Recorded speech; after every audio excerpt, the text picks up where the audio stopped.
All right, let's talk about the offseason that the Oklahoma City Thunder have had, because aside from, well, you can make an argument for either one, but the Sixers and the Thunder, to me, have had the best offseason. Obviously, for the Sixers, they got the biggest star on the free agent market, but the Thunder, as a 57-win team and as a 1 seed, and as a 1 seed that had the youngest 1 seed in NBA history and went through a playoff grind, got better, and quite frankly, the West is really tough to predict because there's just so many good teams now, but I weirdly feel different about the Thunder and how confident I am that they could win 60 games because of the improvements that they made. First of all, I already talked about it in my previous video about Josh Giddey and my reaction to that trade and how stupid I thought it was for the Bulls, even though, as expected, I got some comments pushing back on that. I said what I said. I'm standing my ground, and if I'm wrong, I'm wrong. But on the other side of it, obviously love the trade for OKC. And I think I mentioned that before, but didn't go too much into it because that video was mostly about the Chicago Bulls. But the Thunder getting Alex Caruso for Josh Giddey. And yes, I know Alex Caruso has been injured. He's 30. He plays really hard. He fights his ass off on defense. He's an all NBA defensive level player. And I think the people who, I wouldn't say were detractors, but people who pushed back on my Josh Giddey trade take is that people assume that we think or we're treating or talking about Alex Caruso like he's a superstar. No, he is just a star role player. And he had a lot of value, but somehow the Thunder just gave up Josh Giddey, and that was it. And that was my point, is that it's insane that somebody whose value is that high, and the Bulls just chose to not take draft picks from the Kings or the Knicks or what have you, and the Thunder basically just got an upgrade for free for a player that was out of their rotation come playoff time. And now you can either slot Caruso into the starting lineup or you can bring him off the bench. Whatever the case is, the Thunder basically addressed that hole in their starting lineup with a great defender.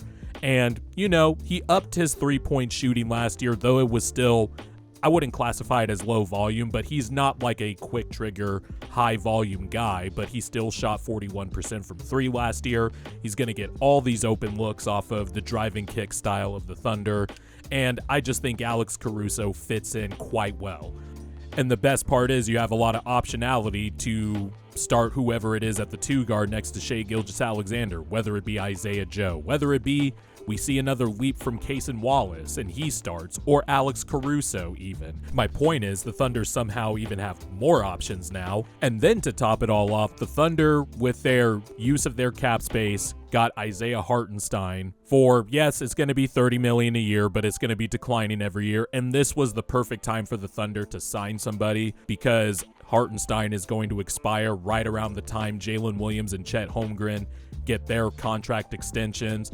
And I'm just jealous of the Oklahoma City Thunder. And I'll talk about that in a minute, but before I get off track, I want to talk about Hartenstein.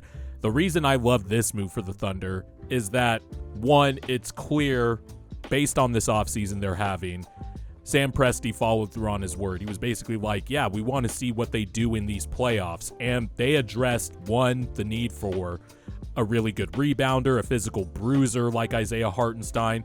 And I think that's why most people like this signing. But to me, Isaiah Hartenstein adds variety offensively for the Thunder too, so they could play multiple styles. You could go double big with Chet Holmgren and Isaiah Hartenstein, and I think that actually fits quite well because you can use Hartenstein as a hub. And the Thunder really haven't had a hub they can give the ball to around the elbow area to run DHOs, to run, hell, you could, Shai Gilgeous-Alexander isn't like an off-ball mover like a Ray Allen or something, but just imagine him coming off of a DHO, which allows him to get downhill, which is what Shai Gilgeous-Alexander is good at.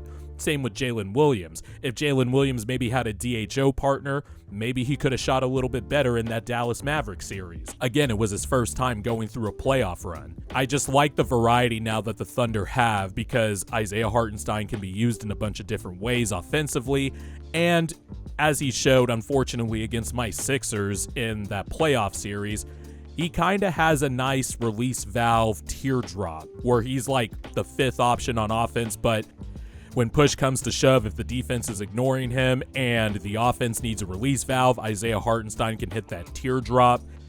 He can also get the shooters going, whether it be Isaiah Joe. That I could see being, if Hartenstein doesn't start and he comes off the bench, I can just imagine the two-man game between Hartenstein and Isaiah Joe is going to be very fruitful because Isaiah Joe will just get clean looks and he shoots from range. So there's just a lot of combinations I think the Thunder can throw out now. Now, obviously, we don't know what will happen to the big Jalen Williams now, but Isaiah Hartenstein solidifies that center spot for the Thunder. I don't know if he should start. I'm a little more hesitant than most to start Isaiah Hartenstein, mainly because I think Chet Holmgren at center is just a giant advantage, and it just opens up a lot of spacing for the driving kick style of the Thunder, whether it be Shea, whether it be Jalen Williams, whether it be, Chet Holmgren even, and just surrounding them with shooting. I just really like how the Thunder are attacking this offseason, and I'm just jealous of them because the Thunder's rebuild, which was really only like a year and a half, 2 years after Chris Paul left, they have just been stockpiling draft picks, developing good players, and this is exactly how I wanted the process to play out for the Sixers before the NBA decided to oust Sam Hinkie. And I could do a 45-hour documentary on how much I have hated the Sixers front office decision-making over the last 10 years through 4 different front offices. But this is exactly when Sam Hinkie took over. This is exactly how I envisioned or how I wanted the Sixers tanking and stockpiling picks and talent and all that stuff to play out. And the Thunder's front office and ownership was patient. Sam Presti's been there for 5 bajillion years now. And he just has this young core, this young big three that fits well together. He has all these guys that are on cheap contracts or really good deals, like getting Isaiah Joe and Aaron Wiggins back on good deals was really good business. And then they somehow have all the cap space to, sign Isaiah Hartenstein, but not cripple their future too much.